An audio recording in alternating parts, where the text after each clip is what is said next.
Salut les amis, j'espère que vous allez bien. Très très très content de vous voir encore très nombreux donc sur la chaîne Enoni et sur ma chaîne YouTube perso.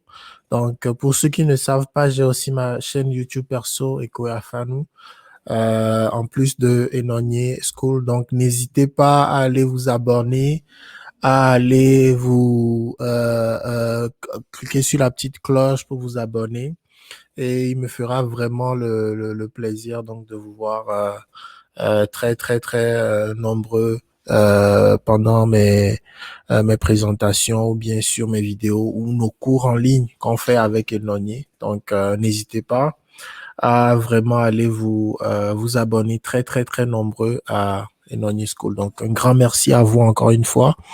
Donc je suis très content aujourd'hui de parler d'un sujet qui m'intéresse beaucoup. Donc, je me suis réveillé ce matin et puis je me suis dit, bah, ce sujet est intéressant. Et puis j'ai remarqué que beaucoup de personnes en parlent. Je connais pas beaucoup de choses là-dessus. Donc, je me suis dit, bon, je vais aller sur YouTube regarder des vidéos. Et j'ai trouvé une vidéo très, très intéressante que, comme j'aimerais partager avec vous. Et puis, on pourrait en discuter pour voir c'est quoi le blockchain et puis l'expliquer de manière très simple par rapport à ce que j'ai compris. Comme je vous dis, je suis pas un expert, donc j'espère que les experts vont commenter en bas. Mais l'objectif, c'est vraiment de le rendre vraiment accessible et de le vulgariser pour que les gens puissent comprendre c'est quoi concrètement le blockchain et d'ouvrir un peu la place à la discussion. Et puis, comme ça permet aux gens d'aller chercher encore plus en profondeur. Donc, sans plus tarder, voilà une vidéo que j'ai trouvée sur YouTube sur le blockchain. Et au fur et à mesure, donc, je vais vous parler un peu de ce qu'ils disent donc, dans la vidéo. Donc, c'est une vidéo qui est sur une chaîne YouTube qui s'appelle Simply Explain. Donc, une chaîne quand même qui a beaucoup de contenu très intéressant. Donc, n'hésitez pas à aller vous abonner aussi à cette chaîne. Franchement, moi, j'apprends beaucoup de ces chaînes et bon, je partage ce que j'apprends donc aussi. Donc, n'hésitez pas si vous connaissez des chaînes aussi comme ça, à partager les liens en bas. Ça m'intéressait vraiment. Je suis très curieux de savoir sur quelle chaîne vous apprenez des choses. Donc, on y va. Popular nowadays. But what is a block? Blockchains are incredibly popular nowadays. But what is a blockchain? How do they work? What problems do they solve? And how can they be used? Like the name indicates, a blockchain is a chain of blocks that contains information. This technique was originally described in 1991 by a group of researchers and was originally intended to timestamp digital documents so that it's not possible to. Donc, ici, au fait, ce qu'il dit, c'est que la technologie ou le principe qui est derrière le blockchain, au fait, a été développé par des chercheurs en 1991. Et donc, au fait, le principe du blockchain, c'est de pouvoir authentifier donc les transactions ou authentifier les données ou l'information. Donc, c'est ce qu'ils disent ici. Donc, l'idée qu'il y a derrière le blockchain, c'est qu'on veut authentifier donc une transaction ou une information. Right? Donc, comme chez le notaire, comme il dit, like a notary. Donc, comme chez un notaire ou comme en Afrique, par exemple, je sais souvent, on va vous demander de certifier un document. Donc, on va aller à la mairie pour faire certifier le document. Donc, en fait, c'est ça le principe. C'est le principe de pouvoir notarier ou authentifier une transaction ou une donnée, une information. Backdate them, or to tamper with them, almost like a notary. However, it went by mostly unused until it was adapted by Satoshi Nakamoto in 2009. Donc, par rapport à ce que ça c'est vrai aussi, par rapport à ce que j'ai lu ou ce que j'ai vu sur Internet, c'est que, comme vous avez vu, la technologie, elle existait depuis 1991. Et donc, la technologie n'a pas été utilisée directement parce que Les gens ne s'étaient pas intéressés pour plein de raisons que j'ai lues sur Internet. Je ne vais pas rentrer dedans. Mais c'est plus en 2009, c'est après la crise de Lehman Brothers, la crise boursière qu'on a connue aux États-Unis, que un certain Satoshi Nakamoto, donc c'est l'inventeur, par exemple, du Bitcoin, l'argent digital dont on parle beaucoup, le Bitcoin. Donc, la personne qui l'a inventé, on ne le connaît pas, mais on connaît son nom, son surnom. Il s'appelle Satoshi Nakamoto, mais qui il est en personne, il y a plein, si vous allez sur Internet, il y a plein d'histoires autour de qui peut être Satoshi Nakamoto. C'est assez intéressant. Mais donc, pour juste vous dire que la personne qui a lancé cette monnaie-là en 2009, Satoshi Nakamoto, on ne le connaît pas jusqu'à présent. Il y en a même qui disent que peut-être qu'il est mort. Donc, c'est très intéressant de voir ça. Donc, le Bitcoin est basé sur la technologie du blockchain. Donc, le Bitcoin, la monnaie, on utilise la technologie du blockchain qu'on va expliquer que la vidéo va nous expliquer pour pouvoir bâtir le Bitcoin. Donc, il a utilisé donc, cette technologie-là. To create the digital cryptocurrency Bitcoin. Now, a blockchain is a distributed ledger that is completely open to anyone. Donc, ici, il dit que le blockchain, au fait, c'est un grand livre distribué. Si vous avez fait la comptabilité, au fait, ce qu'on appelle grand livre en comptabilité, moi, j'ai fait un peu de comptabilité. J'ai fait il y a des années, je faisais des cours de comptabilité, même sur YouTube. Ce qu'on appelle grand livre, au fait, c'est tous les comptes donc d'une compagnie. Donc, par exemple, dans une compagnie, vous avez le compte fournisseur, si vous avez fait un peu de comptabilité, le compte client, le compte banque, le compte stock, le compte immobilisation. Donc, tous les comptes donc, de la compagnie, on les représente dans le grand livre. Et dans le grand livre, au fait, vous avez tous les comptes avec tous les mouvements. Donc, en fait, ce qu'il dit ici, c'est que le blockchain, au fait, c'est comme un grand livre qui est distribué. Donc, ça veut dire que c'est comme si dans une compagnie, c'est le comptable normalement qui a la visibilité sur le grand livre de la compagnie. Mais dans le cas du blockchain, au fait, le grand livre est distribué à tout le monde dans la compagnie. Supposons qu'on a une entreprise et qu'on est 2000 employés. Donc, tous les 2000 employés ont une copie donc, du blockchain de manière instantanée, du grand livre. Donc, ça veut dire que c'est pas juste le comptable qui a le grand livre, mais tous les employés de la compagnie ont une copie de tous les comptes de la. Donc vous, en tant qu'employé, vous savez c'est quoi aujourd'hui, c'est quoi la valeur de l'immobilisation, c'est quoi les mouvements qu'il y a eu au niveau du compte bancaire de la compagnie. Vous savez c'est quoi les dettes, les biens de la compagnie. Vous savez c'est quoi les obligations. Donc vous avez la vue de toutes les comptes de la compagnie. Donc c'est distribué le grand livre. Donc c'est un peu ça le principe du grand livre distribué They have qui an dit interesting ici. property. Once some data has been recorded inside the blockchain, it becomes very difficult to change it. So how does that work? Well, let's take a closer look at a block. Donc ici, au fait, là, le blockchain, donc c'est des blocs de transactions, donc des blocs de données qui sont comme enchaînés dans le sens où que ils sont reliés entre eux. Donc en fait, il dit lorsque le bloc est créé, c'est très difficile de pouvoir altérer donc le contenu du bloc parce qu'il y a des principes qui font que c'est difficile à altérer. Donc, prenons-le comme exemple, une boîte où il y a de l'information dedans et puis il y a des cadenas. Donc, pour pouvoir, un cadenas en arrière qui vise que la personne qui envoie la mallette ou la boîte ferme et puis un autre cadenas que on ferme encore donc des deux côtés. Donc, ils appellent des hashes. C'est comme des mots de passe pour pouvoir bloquer la donnée, pour pouvoir authentifier la donnée quelque part. Donc, il y a deux hatches, donc le hatch du bloc précédent qui intègre le nouveau bloc et le nouveau bloc même à son hash, donc à sa clé, donc à son cadenas. Et à l'intérieur du bloc, il y a des données. Donc, c'est difficile lorsque on crée un bloc de pouvoir le modifier parce que ça veut dire que vous devez modifier le cadenas du bloc précédent. Et vous devez modifier les données et modifier aussi le cadenas du bloc actuel. Donc, c'est ce qu'il essaie de dire. Le hash, là, c'est les hash. C'est comme des mots de passe ou Each de... block contains some data, the hash of the block, and the hash of the previous block. The data that is stored inside a block depends on the type of blockchain. Donc, en fait, en fonction de ce que vous voulez faire avec le blockchain, donc c'est là où vous allez voir que l'information qui va être contenue dans le bloc va être différente.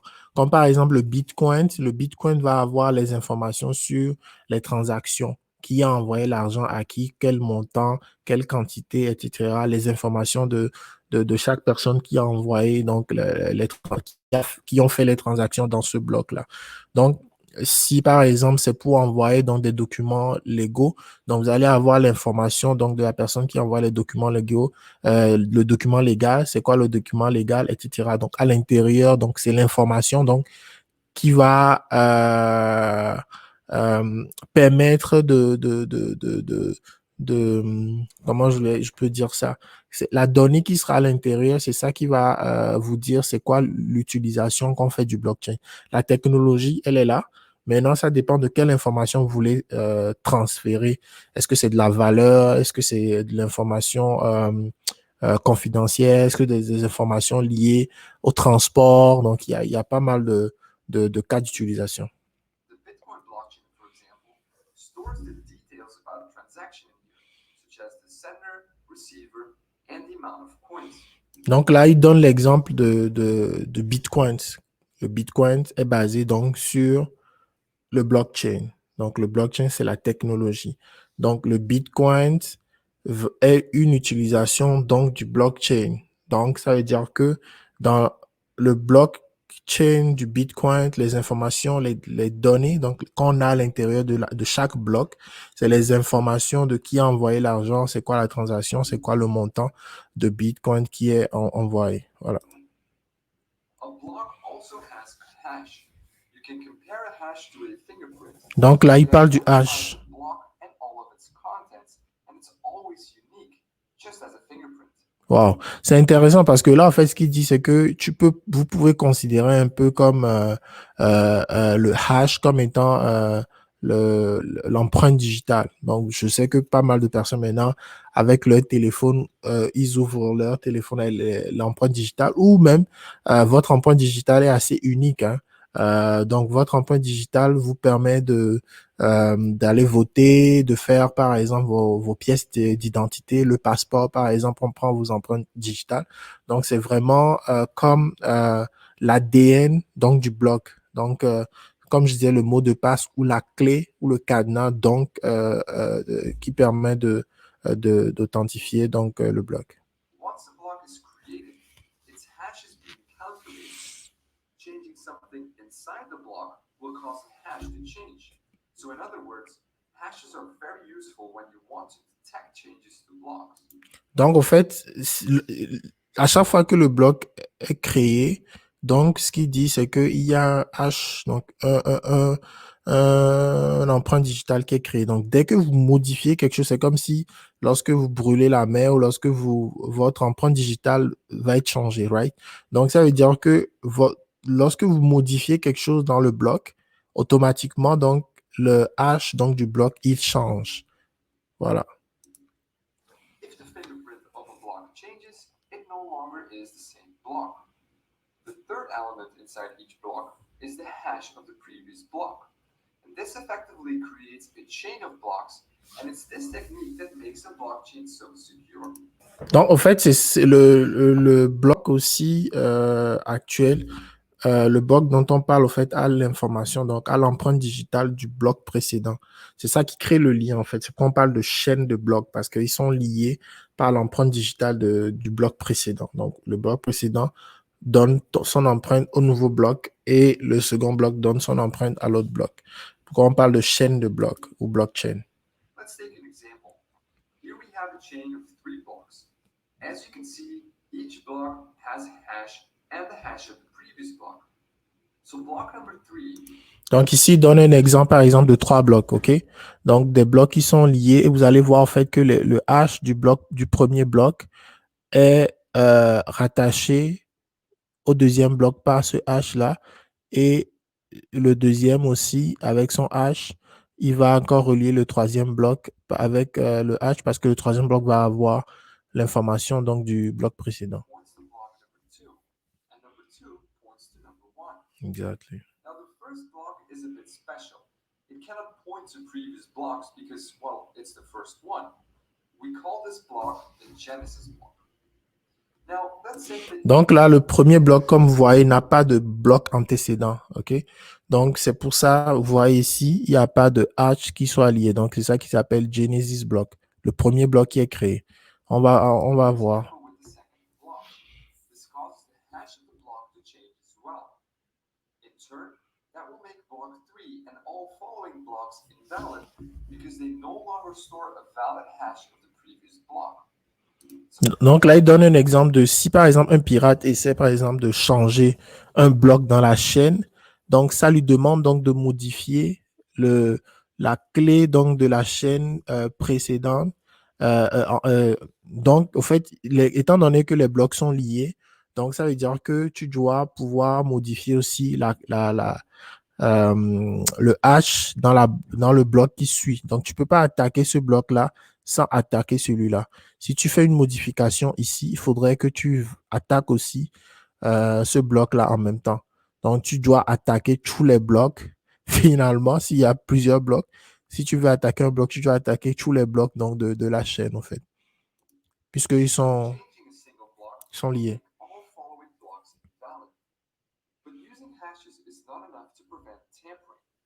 Computers these days are very fast and can calculate hundreds of thousands of hashes per second. You could effectively tamper with a block and recalculate all the hashes of other blocks to make your blockchain valid again. So to mitigate Donc, il dit que c'est possible de le faire, de le faire. Et pour pouvoir y remédier, donc le système a, donc, à chaque problème, une solution. Donc, le système a mis en place donc une solution à l'intérieur de la technologie blockchains have something qui that's s'appelle called Proof of Work. it's a mechanism that slows down the creation of new blocks. In Bitcoin's case, it takes about 10 minutes to calculate the required proof of work and add a new block to the chain. This mechanism En fait, c'est une technique qui permet donc de pouvoir permettre donc aux gens qui vont créer le bloc de pouvoir prouver qu'ils ont vraiment résolu, parce qu'il y a toujours une idée de pouvoir résoudre des problèmes euh, et de pouvoir fournir des solutions. Donc, le proof of work, ça, au niveau du Bitcoin, par exemple, c'est 10 minutes. Donc, c'est cette partie que j'ai regardé un peu sur Wikipédia, qui est très intéressant de s'y intéresser parce qu'il l'utilise dans plusieurs technologies comme la détection d'intrusion ou de, comment on appelle ça, de hacker dans les systèmes. Donc, en fait, c'est que on permet donc, avant qu'un fournisseur de services entre dans un système technologique, il doit répondre à certains critères. Donc, pour qu'un bloc rentre donc dans la chaîne de blocs pendant 10 minutes, vous avez 10 minutes pour pouvoir comme faire le proof of work afin que tous les participants puissent authentifier donc la transaction que vous avez effectuée pour que le bloc soit ajouté. Euh, et donc, c'est ça qui met aussi très, très difficile de pouvoir attaquer les blocs parce que si vous attaquez donc un bloc, donc vous avez 10 minutes pour changer et il faudrait pendant ça changer aussi les autres blocs en même temps, ce qui n'est pas possible. Peu importe la puissance, ben c'est possible, mais en fonction de nombre de blocs que vous avez dans la chaîne, c'est plus difficile à attaquer. Donc, c'est ce qu'il dit. permits creative use of hashing and the proof of work mechanism. But there is one more way that blockchains secure themselves, and that is by being distributed. Instead of using a Donc, en fait, il y a une autre technique maintenant qui permet aussi de ne pas pouvoir, au fait, de rendre difficile l'attaque donc du blockchain. C'est ça il va expliquer.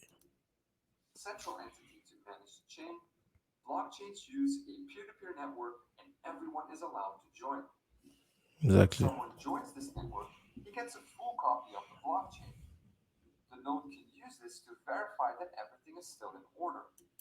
Donc, au fait, là, ce qu'il dit, c'est ce que je disais au début, c'est que euh, le, les transactions qui sont passées dans la chaîne de blocs sont distribuées sur plusieurs ordinateurs. Donc, les gens ont des copies. Il y a plein de personnes qui ont des copies donc, des transactions qui se passent dans le blockchain. Donc, qui fait que tout le monde a une vue sur ce qui se passe dans la compagnie. Comme je disais tantôt, tous les comptes, toutes les transactions sont vues par les participants donc, du blockchain. C'est ça aussi que les gens euh, euh, du marketing du blockchain parlent beaucoup de ça, du fait que c'est transparent. C'est très transparent dans le sens où tout le monde qui participe à la vue voit à la vue sur tout ce qui se passe à l'intérieur du blockchain. Now, let's see what happens when someone creates a new block. That block is sent to everyone on the network. Each node then verifies the block to make sure that it hasn't been tampered with. And if everything checks out, each node adds this block to their own blockchain.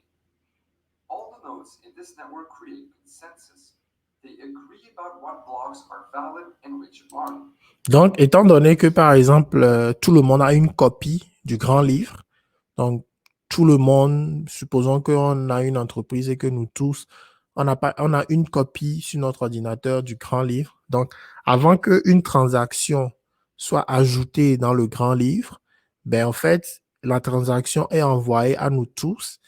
Et nous tous qui avons la copie devons nous assurer que ben, est-ce qu'il y a de l'argent dans ce compte-là. Supposons que, par exemple, la transaction, c'est que je vais enlever 500 dollars du compte bancaire, par exemple.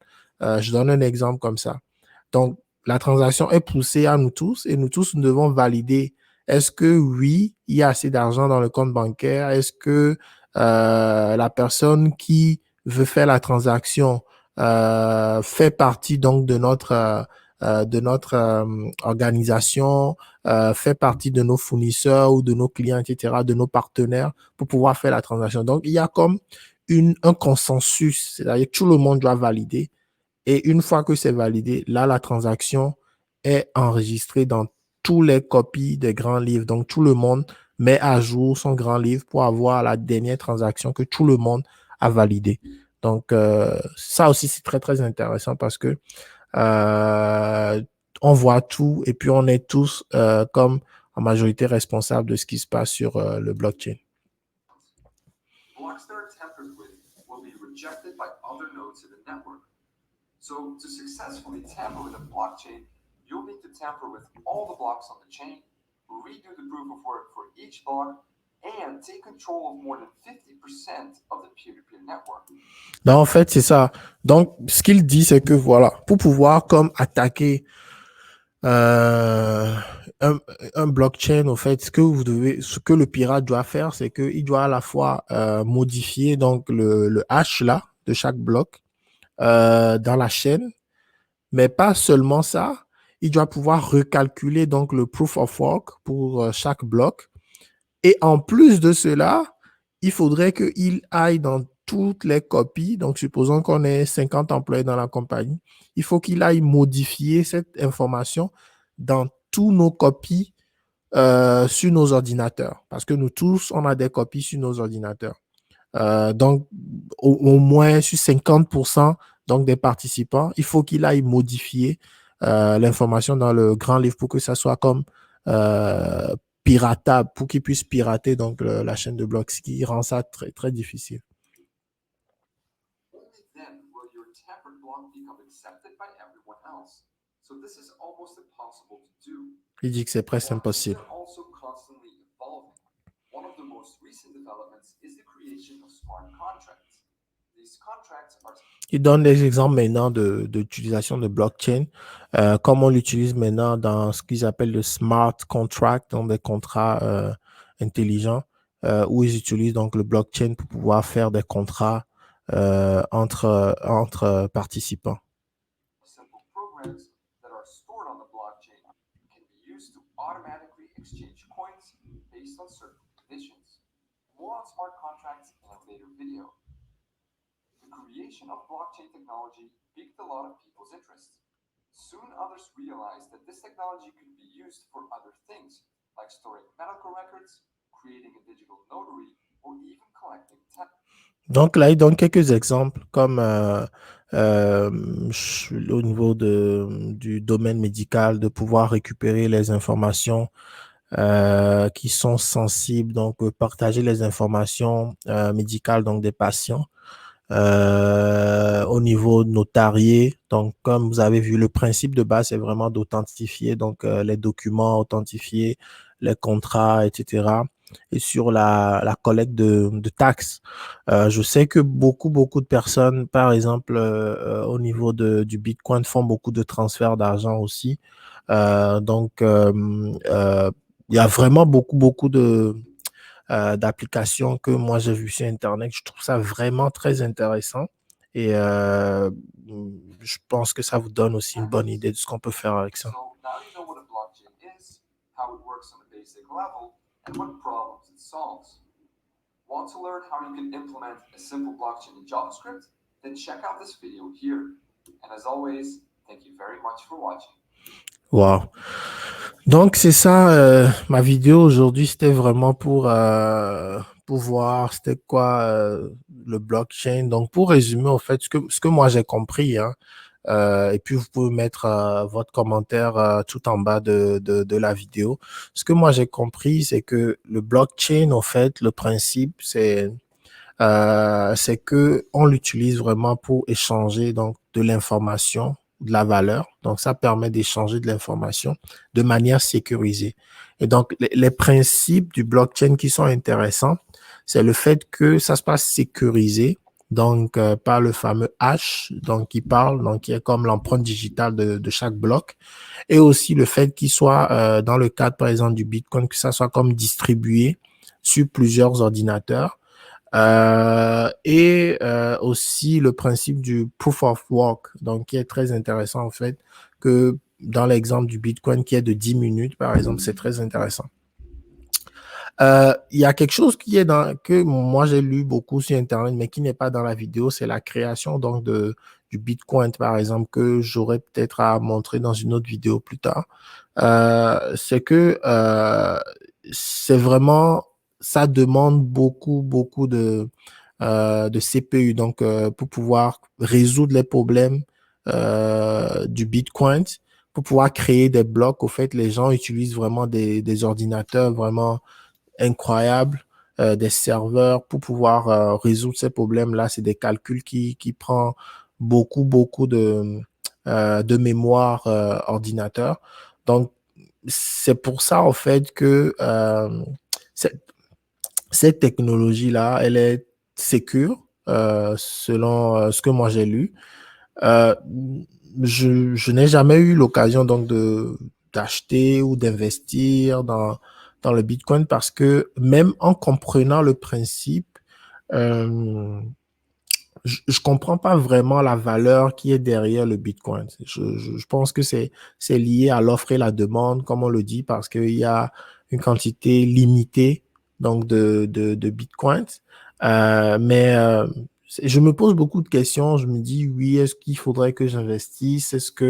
Donc, je sais pas ce que vous pensez. Est-ce que la vidéo, vous l'avez trouvée intéressante? Comme je vous dis, c'est sur la chaîne YouTube de Simply Explain. Vous pouvez aller regarder la vidéo. Dites-moi en commentaire ce que vous pensez du blockchain. Est-ce que la vidéo vous a plus rendu l'information floue ou bien c'est un peu plus clair? Quand je dis par exemple que le ledger distribué, donc c'est un grand livre distribué, donc tout le monde voit les transactions et on peut faire transiger de la valeur, donc d'une place à une autre, transiger des informations d'une place à une autre, de manière que ça soit sécurisé, que tout le monde ait une vue sur ce qui se passe et que ça soit difficile à pirater. Donc, je sais pas si c'est assez clair, mais je vais faire une autre vidéo aussi pareil comme ça sur le Bitcoin. Concrètement, c'est quoi sur le fameux créateur du Bitcoin. Ça va peut-être donner plus de lumière sur ce sujet-là. Donc, je vous remercie donc d'avoir passé ce petit moment avec moi. Comme je vous dis, n'oubliez pas de vous abonner à la chaîne Enonye School et puis sur ma chaîne personnelle, Ekoya Fanou. Je vous remercie vraiment et sur ce, je vous dis à très très bientôt. Ciao, ciao. Bye.